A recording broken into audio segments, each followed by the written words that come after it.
Hello everybody, welcome back to Book of Kings, where we discuss topics such as history, religion, philosophy, psychology, culture, and more, and the way that they all interact with one another.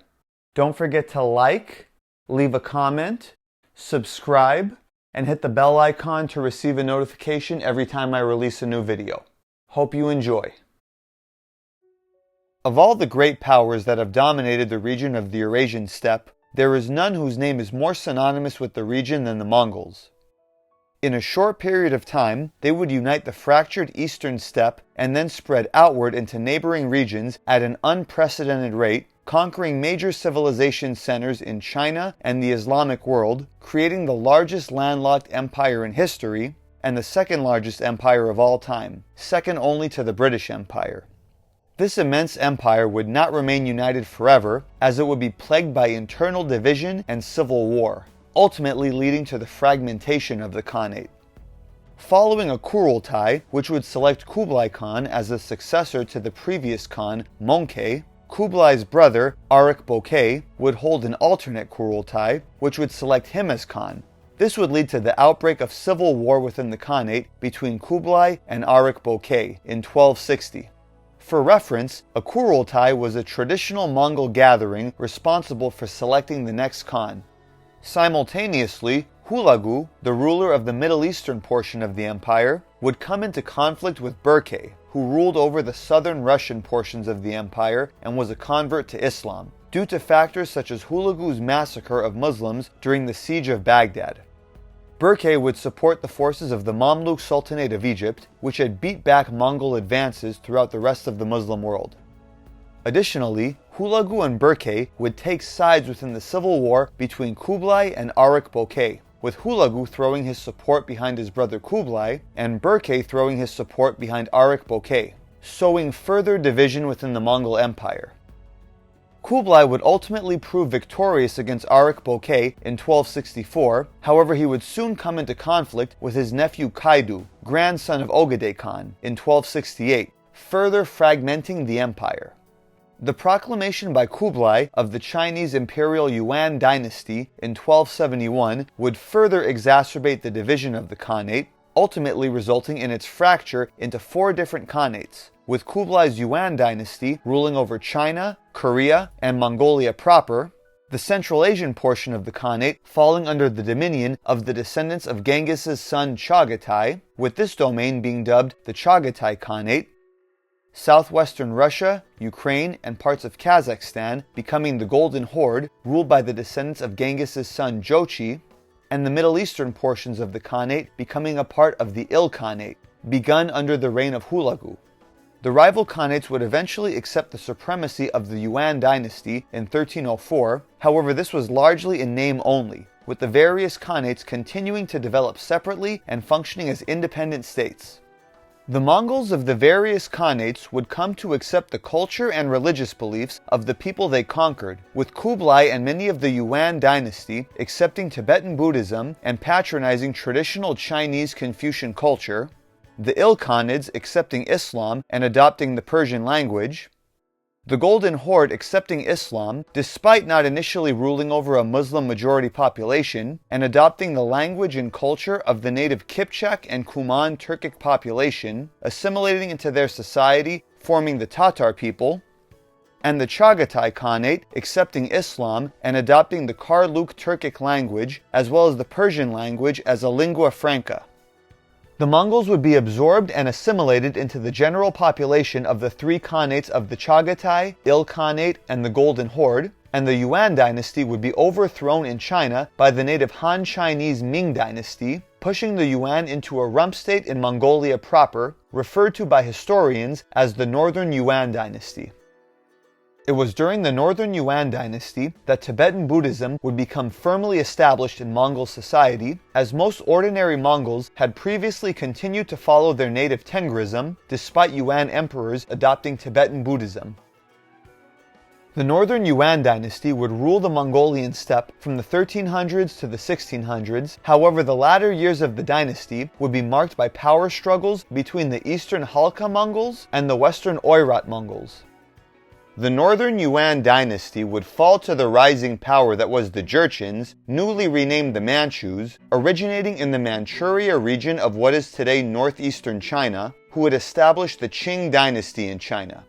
It was at this time that the Oirats would establish the Dzungar Khanate in the region on the western frontiers of the Mongol lands, based in the modern-day Xinjiang region of China. The Dzungar Khanate and the Qing dynasty would become locked into a power struggle for dominance of Outer Mongolia, with the region which would come to be called Inner Mongolia having already come under Qing control with the fall of the northern Yuan. The Qing would gain control of the region, and the Dzungar Khanate would eventually fall to the Qing Empire. The Qing would proceed to take part in the mass killing of the Dzungar people in what is known as the Dzungar Genocide. During the Qing dynasty, Mongolia would be reorganized according to what is known as the banner system, where the territory of the various major ethnic groups of the empire, such as the Manchus, Han Chinese, and Mongols, were organized into various so-called banners chosen by Qing authorities. The organization of the Mongols would now be arranged according to this system rather than the previous traditional tribal systems, separating Mongols in different geographical regions from one another, weakening the relations between the various Mongol clans. Mongols were forbidden from crossing the borders of their banners into different Mongol banners or the various Han Chinese provinces.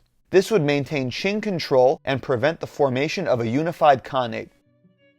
In line with this, Mongolia under the Qing would be organized into an Inner and an Outer Mongolia, with the Qing colonizing Inner Mongolia with ethnic Han Chinese settlers in the 18th century. In the latter years of the Qing dynasty, in the early 20th century, a plan was proposed to colonize Outer Mongolia with Han Chinese settlers, and to assimilate the population of Outer Mongolia into the Chinese culture, resulting in calls for Mongolian independence. With the outbreak of the Xinhai Revolution in China, and the impending collapse of the Qing dynasty, and its replacement with the Republic of China, Outer Mongolia would take advantage of this opportunity to declare its independence from China and establish a theocratic state based upon Tibetan Buddhism known as the Bogd Khanate, with the ruler of this state known as the Bogd Khan, or Holy Ruler, being the third highest ranked figure in Tibetan Buddhism. Despite Mongol attempts to unite Inner Mongolia with Outer Mongolia, Inner Mongolia would continue to remain a part of China, which has continued until the present day. Mongolia would maintain de facto independence. However, the Bogd Khanate would fail to gain international recognition, with the Republic of China claiming nominal possession of Mongolia as a part of China. The closest thing to international recognition that Mongolia would receive was recognition from the Russian Empire of Mongol autonomy within the Republic of China. The Republic of China would follow suit soon after, signing a treaty with Russia acknowledging the same thing, with formally recognized Mongol independence falling out of reach. This recognition of Mongol autonomy would be temporary, however, as the Republic of China would occupy Mongolia from 1919 to 1921. Anti-Bolshevik White Russian forces under the command of Baron Ungern-Sternberg would drive the Chinese out of Mongolia and restore the Bogd Khanate. Around the same time, Mongolian communist revolutionaries would make contact with the Bolsheviks across the border in Siberia and found the Mongolian People's Party. With the assistance of the Red Army of the Soviet Union, the Mongolian People's Party would expel the White Russian forces of Sternberg and capture the Mongolian capital of Nislel-Huri. While establishing their own prime minister, Dogsomin Bodu, the MPP would allow the Bogd Khan to remain on the throne.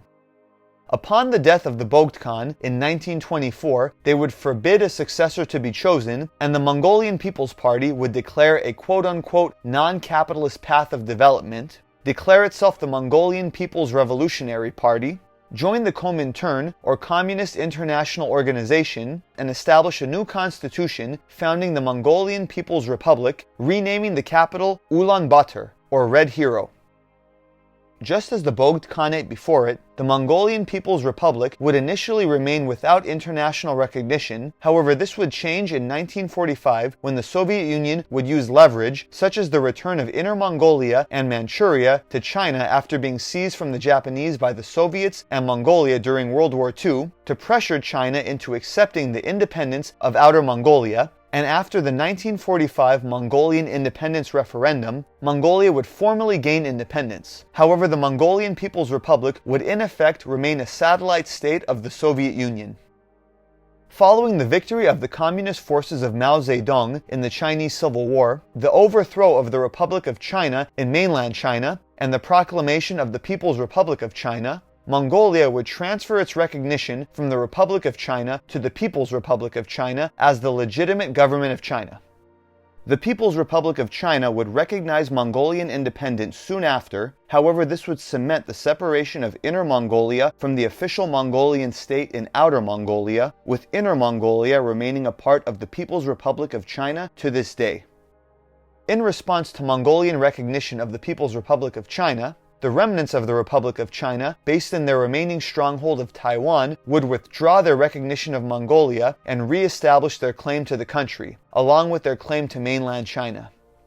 Mongolia would maintain its alliance with the Soviet Union instead of China during the Sino-Soviet split, leading to a military buildup on the Sino-Mongolian border and the signing of a mutual aid treaty between Mongolia and the Soviet Union, with Soviet missiles stationed in Mongolia.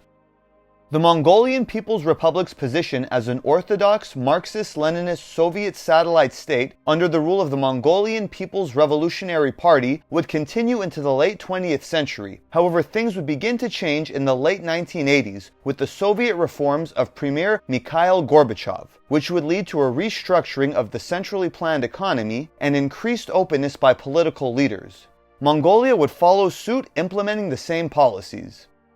The Soviet proposal of normalizing relations with China would gain the support of Mongolian leader Jambin Batmonk, and beginning in 1987, Soviet troops would begin to be gradually removed from the Sino-Mongolian border, allowing China and Mongolia to normalize relations. With the impending unraveling of the Soviet Union and the widespread liberal democratic revolutions within the Soviet bloc in 1989, bringing about the fall of communism, Mongolia would follow the same trajectory, with mass protests ushering in a peaceful democratic revolution beginning in December 1989, where Mongolia would transform into a multi-party liberal democracy, ending communist rule in the country. MPRP leadership would step down in March, and in May the constitution would be amended to remove reference to the MPRP's quote-unquote guiding role in society, legalize opposition parties previously not allowed under the strict Marxist-Leninist rule of the MPRP, and establish the office of president. Mongolia's first multi-party elections would take place in June, and Mongolia would transition to a market economy. A new constitution would be adopted in early 1992, creating a unicameral parliament and officially ending the Mongolian People's Republic, creating the current political system of present-day Mongolia. Hope you enjoyed. Talk to you next time. Thank you for watching. This has been another Book of Kings video. Don't forget to like, leave a comment, subscribe, hit the bell icon to receive a notification every time I release a new video. And if you enjoy Book of Kings content and would like to support the channel, feel free to donate to the Book of Kings Patreon account. Link is provided in the description.